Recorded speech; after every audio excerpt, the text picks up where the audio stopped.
大家好啊！嚟到2017年嘅年尾呢，就想分享下兩支鷹。咁右邊呢一支呢，係沙巴根最新出嘅銀色版沙漠之鷹，而呢一邊呢，就係相距10年以上馬魯爾出嘅 Chrome 版沙漠之鷹。咁玩得手槍嘅呢，都好想玩沙漠之鷹㗎啦。咁點解呢？一來夠大支啦，男人嗰啲嘢明㗎啦，中意大支嘢。咁第二啦，佢打嘅口徑係非常之大嘅。雖然話玩具槍6mm，咁但係真槍就打到.50嘅，係啦，傳聞又穿石屎啦，破壞力好勁啦，咁啊真係真男人嘅浪漫啦。咁第三呢，以退膛手槍嚟講呢，應該最大後座力嘅呢就係沙漠之鷹㗎啦。咁就算以前去到馬魯爾交身呢，亦都係好大後座力嘅。咁所以亦都係非常之好玩嘅一支手槍。咁啊，講一講啲背景先啦。咁沙漠之鷹呢，其實就唔係一支軍用嘅手槍嚟嘅。佢設計嘅原意呢，係為咗打靶同埋打獵嘅啫。咁設計呢一支手槍嘅呢，原本亦都係一間美國嘅公司，係啦，叫 Magnum Research Incorporated 嘅。咁到佢哋設計呢支手槍之後呢，佢哋發覺佢哋唔係好夠資金同埋技術就唔係好夠，咁所以呢，佢就想揾人集資去做呢一支手槍。咁結果呢，以色列嘅軍事公司呢就睇中咗佢哋個設計，係啦，即係 IMI 啦。咁啊，結果呢，就一齊合作生產呢一支手槍。結果呢，呢一支手槍呢，有時會俾人哋誤以為佢係一支以色列嘅手槍，其實就唔係，佢係美國設計嘅一支手槍嚟嘅。咁所以呢，你會見到手槍上邊呢係會有兩個唔同嘅 marking。咁有時咧就會有 Magnum Research 個 marking， 亦都有時咧會有以色列 IMI 個 marking。咁兩個 marking 咧都啱嘅，都係代表佢一支真正嘅 Desert Eagle 嚟嘅。但係點解大家會覺得呢一支手槍係會被經常性採用呢？係因為好多戲同埋遊戲咧都成日擺呢一支手槍落去，因為佢夠戲劇性啊嘛，夠大支，後座力又勁，個破壞力又強。咁你荷里活大把戲都用過沙漠之鷹啦。咁玩 game 亦都大把啦，以前 CS 年代嘅莫英都用唔少㗎啦，大家都係咪？咁所以呢，大家都會誤認為呢一支呢係一支經常性會用嘅手槍。咁其實就唔係嘅，係啦，佢只不過真係設計原意為咗打靶同埋打獵嘅啫。咁講真呢，你去到.50咁大嘅口徑，一隻鴿就裝得5至7飛，有咁大支呢。基本上，如果你一個軍佬咧，係好難攞呢一支落場去做佢嘅任務嘅，因為以正常人嘅手嘅尺寸同埋體能咧，基本上係唔會 handle 到呢一支咁大嘅手槍嘅。咁所以咧，佢真係一支真男人嘅浪漫，係啦，就實際用途係麻麻地嘅啫。我諗呢一個好少嘅介紹啦。詳細嘅資料咧，亦都可以大家上網自己睇維基攞到翻嚟㗎啦，係啦。咁呢度我唔多講啦，咁我講翻個玩具槍先。好，咁我擺埋馬記呢一支埋一邊先啦。咁我首先講咗沙巴根嘅呢一支先啦。咁呢一支呢，其實係 WE 生產嘅沙漠之鷹，咁只不過好似我之前湯鎮嗰條片咁樣講啦，佢就係買咗沙巴根個拉臣，結果呢，佢就有晒所有嘅 marking。如果大家有印象嘅話呢，之前 WE 嘅版本係黑色嘅，咁呢個最新嘅版本就出咗銀色。我個人覺得呢，銀色先最代表到沙漠之鷹，咁因為以前打 CS 呢，個支沙漠之鷹係銀色嘅，所以潛移默化呢，我覺得銀色先係代表到沙漠之鷹。咁啊，先講一講支槍外觀先啦。嗱，順帶一提啦，呢支槍本身唔係我嘅，係一個朋友借俾我用嚟拍片，同埋之後呢，我會幫佢做一啲外觀上嘅改動。咁呢個之後可以再講啦。咁首先呢，呢一支槍個外觀做得非常之正嘅，以 WE 嘅質素嚟講，因為呢，佢呢啲位呢都幾戒手啊，做得呢啲位啦，非常之利啊。以前 WE 嗰啲手槍呢，呢啲位通常都磨到滑晒，咁啊唔靚嘅。咁而家佢好利啦。咁第二啦，就係佢 full marking 啦。咁條片開頭都講過㗎啦，佢係攞晒真槍所有嘅 marking，所以你會見到全部 marking 都喺晒支槍上面㗎啦。咁第三就係有呢個 Magnum Research 嘅 logo 喺個 grip 度。第四啦，亦都係 WE 一貫作風啦，一定係全金屬嘅。雖然咧就係話鋁製，但係咧佢個後座力同馬記咧真係兩回事啦。因為馬記係膠身嘅，咁以前冇對比咧，覺得馬記都幾勁啊。咁但係而家呢一支金屬嘅喺度咧，哇！真係爭好遠啊。不過呢個之後可以再分享。咁第五啦，亦都係 WE 一個 selling point 就係全行程嘅 slide， 咁可以試一試啦。佢同真槍一樣咧，個 slide 咧可以退到最後嘅，係啦，馬記都前少少嘅，一陣間可以兩支做一做對比。咁呢個咧亦都係一個非常之像真嘅地方啦。你見到咁樣擺喺度咧，真係同支真嘅冇乜分別嘅，係啦，亦都係褪到非常之厚啊。所以咧佢個回膛咧亦都非常之咁重嘅。而家翻一翻先啦。哇，非常之正嘅，聽到啲彈弓聲，不過唔知個咪收唔收到啦。同埋咧，價錢上咧，呢支亦都非常之經濟嘅。咁之前黑色嗰支咧係1000蚊都唔使，咁而呢一支咧，就算做埋銀色嘅處理咧，佢都係千鬆啲嘅啫。咁以前馬記嗰支咧都要差唔多千鬆啲，帶膠身，咁係咪非常之抵玩咧？我都覺得係嘅。咁另外啦，呢支槍都跟咗一隻夾，咁啊沙漠之鷹夾啦。咁但係咧，我都覺得 WE 有啲懶嘅。咁照計銀槍應該跟翻隻銀夾啦，但係佢就跟翻之前黑色嗰隻黑夾，我覺得呢個就有啲美中不足咯。我諗好嘅地方啊講完啦，而家講啲唔係太好嘅地方。咁首先咧，原本呢一度呢個 safety 位咧係有粒紅點嘅，咁 WE 懶咧就冇做。係啦，黑色同埋銀色嗰支咧，佢都冇做嘅，咁所以我覺得呢個位可以改善下啦。之後，咁第二咧，關於啲 marking 方面，雖然話佢齊 marking，但係我覺得佢啲字咧有少少奇怪嘅。例如呢個 S 位咧，我唔明點解佢會做高咗少少。其他字咧係好整齊嘅，但係個 S 就褪高咗少少，係每一個 S 字都係咁嘅。你可以留意下，如果大家有呢一支手槍嘅話，可以望一望。我唔知係佢 trace 呢個 marking 嗰陣時，佢冇細心對啊，定係點啦？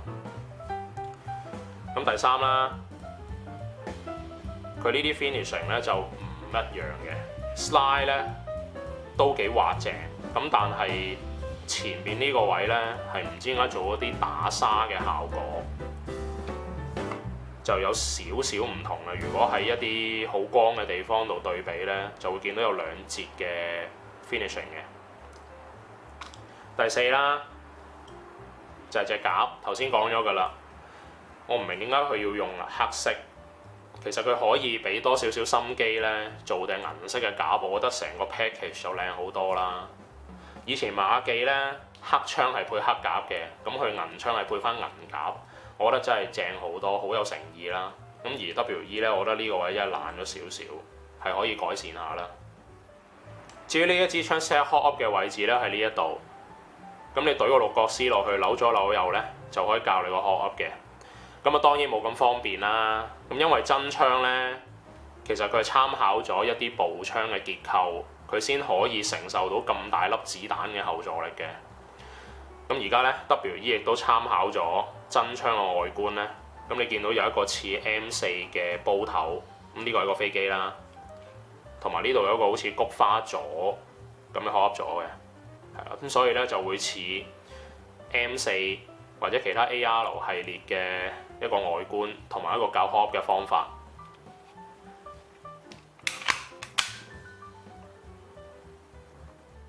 跟住落嚟咧，就想講下呢兩支沙漠之鷹究竟有啲咩大分別。咁呢一邊呢支咧係西巴根嘅，呢邊呢支咧係馬記嘅。嗱，乍眼睇咧兩支槍嘅尺寸咧係差唔多嘅啫。嗱，長度一樣啦，個 grip 個大細都差唔多。重量上當然冇得對比啦，一個係金屬嘅，一個係膠嘅。嗱，咁佢哋第一個分別咧就喺個 marking 度。咁西巴根咧係攞晒真槍嘅 marking 嘅，咁而馬記咧有啲好乞人憎嘅 Made in Japan 嘅 marking， 係啦，咁所以呢一個咧就真係失咗好多針啦。咁第二啦，咁呢度又會寫埋 Tokyo Marui 嘅 marking， 咁呢個位咧亦都第二個失真嘅地方。咁到另外一邊啦，咁沙巴根咧係用咗美國版本嘅 marking 係啦，即係 Magnum Research Inc 呢個 marking 啦。咁而馬記咧係用咗個人認為都比較正啲嘅 marking，就係 IMI， 即係以色列軍事公司呢一個 marking 係啦，所以呢一個以色列版本嘅沙漠之鷹。咁第三咧就係個 logo 啦，因為佢用咗美國嘅版本，所以咧佢用翻 Magnum Research 個 logo， 而馬記咧就用咗以色列呢一個 logo 嘅。咁仲有咧呢啲位咧，沙巴根係做得比較戒手啲，而因為咧馬記可能製造嘅年代比較遠啊，咁所以咧佢呢啲位都比較圓滑啦，望落去。咁另外，沙巴根呢一支咧係比較雅式少少嘅。嗱，你見到仲有啲兩節嘅效果啦，咁頭先都講過噶啦。咁而馬記呢一支咧，因為當年佢係 sell Chrome 版，所以咧佢比較做得靚身嘅，係啦，佢喺個膠身上邊咧做咗一個處理，去令到呢一支槍做得好靚。所以咧以膠身嚟講，我覺得馬記呢一支咧係真係非常之靚啊，做得。另外馬記喺 safety 呢個位咧就落咗粒紅點，係啦，就跟足真槍咁樣做噶啦。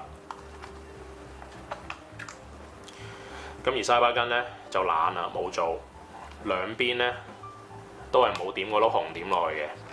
咁當然你要自己點翻都好簡單嘅啫，你攞啲紅油或者攞個跟燈 marker 點落就 O K 嘅啦。咁我覺得呢啲位其實咁小事咧，應該沙巴根係做埋落去啦。咁而家就失咗針咯。咁仲有咧就係隻夾，呢一隻咧就係沙巴根嘅，而呢一隻咧就係馬記嘅。嗱，你好見到馬記係非常之有誠意啦，佢連個夾咧都係拋晒光噶啦，跟翻佢銀色版本。而沙巴根頭先講過啦，就係冇跟到嘅，就用咗黑色嗰隻夾配翻落去銀色槍度。咁仲有個最大嘅分別咧，就係馬記咧係可以見到入到幾多彈嘅。而沙巴根咧，佢為咗象真就冇做到，係啦，所以咧，如果你玩嗰陣時咧，就要數彈啦。仲有咧個夾底，馬記咧個夾底係比較薄嘅，而沙巴根咧係比較厚嘅。出氣膠方面咧，馬記係比較圓啲啦，而沙巴根咧係比較方嘅，所以咧就我諗做唔到兩隻架互用噶啦已經。另外咧就想對比下兩支槍個 slide 個行程啦。咁首先沙巴根、馬記，嗱好明顯見到兩個 slide 個行程係爭好遠啦。咁呢個咧就真係全行程嘅，而馬記咧就去到80%左右嘅啫。咁俾多個角度大家睇啦。所以咧後座力方面咧，呢一支槍真係完勝㗎啦。咁馬記咧雖然都真係好犀利，但係咧對比起呢一支咧就真係弱好多啦。咁我而家花翻個 slide 先啦。你見到我隻手挫個程度，你就知其實呢一支真係爭好遠嘅。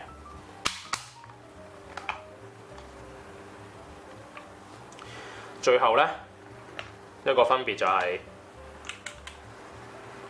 後邊沙巴根咧呢一個位咧係做得比較似真槍嘅，就兩片嘅啫。咁而馬記咧呢一個位咧鴨脷位就做突咗呢一度，就爭好遠啦。呢個位咧因為佢可能要就翻佢自己本身個槍個結構咧，佢就做得唔係好像真。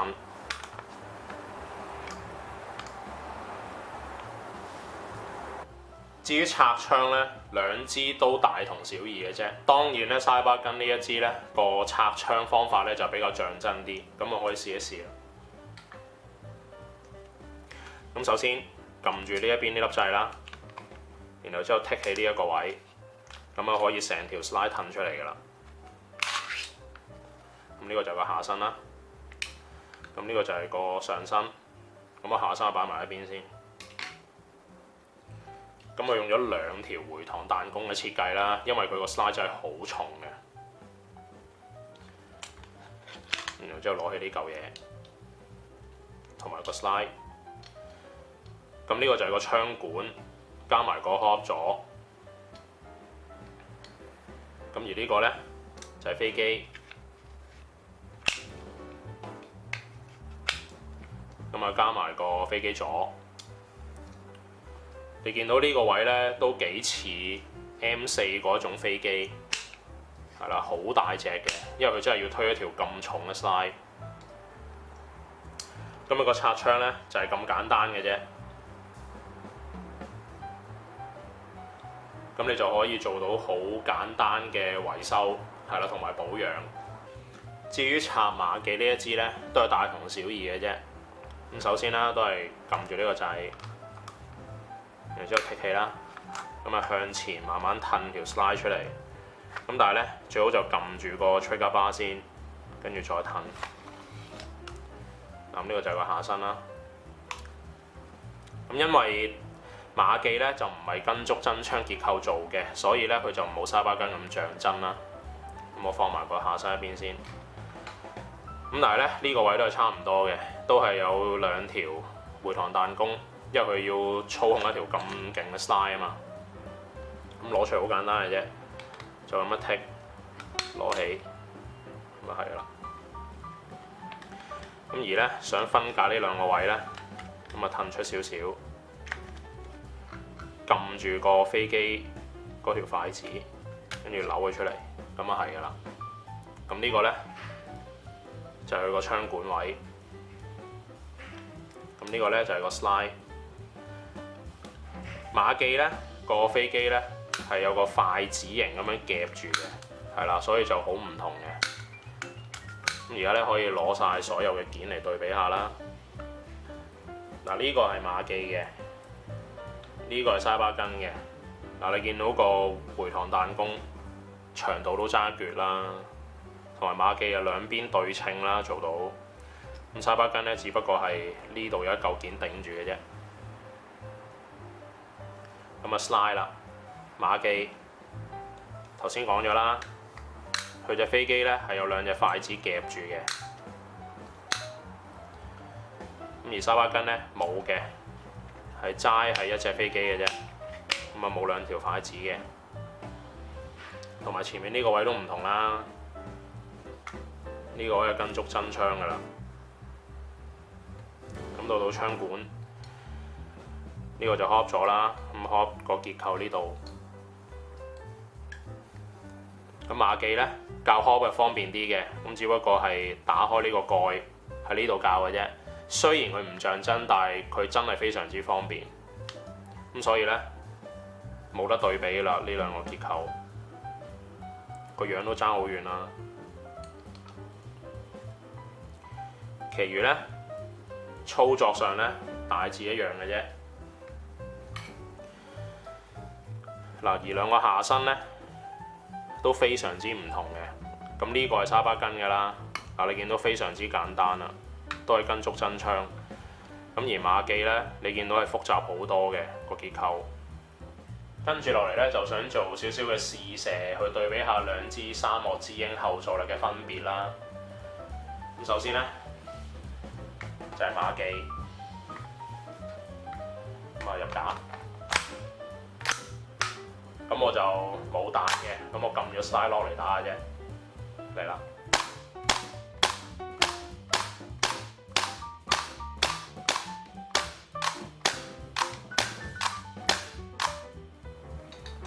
跟住咧就係沙巴根，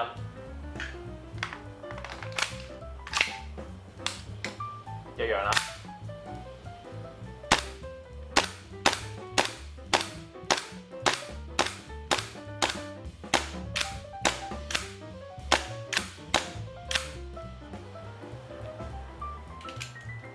好啊，做少少總結啦。兩支沙漠之鷹咧都非常之好玩嘅。咁沙巴根呢支咧勝在夠新啦，有真槍嘅 marking， 同埋有全行程全金屬，咁啊梗係最好 feel 啦。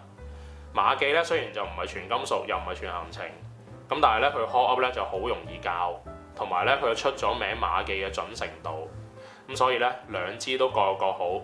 但老老豆豆咧，你問我咁，梗係有新買新號啦。始終呢一支咧推出咗半年都唔夠，呢一支咧就差唔多成10年之前嘅事啦。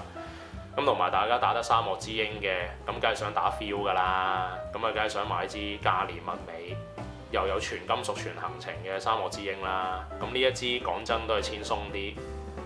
馬記呢一支咧，買支膠槍翻嚟都已經差唔多成 K 啦。